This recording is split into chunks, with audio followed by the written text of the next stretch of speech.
كافها عين صاد. ذكر رحمة ربك عبده زكريا إذ نادى ربه نداء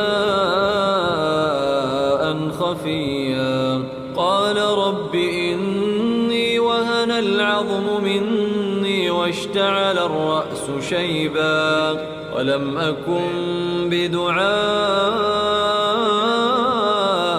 رب شقيا وإني خفت الموالي من ورائي وكانت امرأتي عاقرا فهب لي من لدنك وليا يرثني ويرث من آل يعقوب واجعله رب رضيا.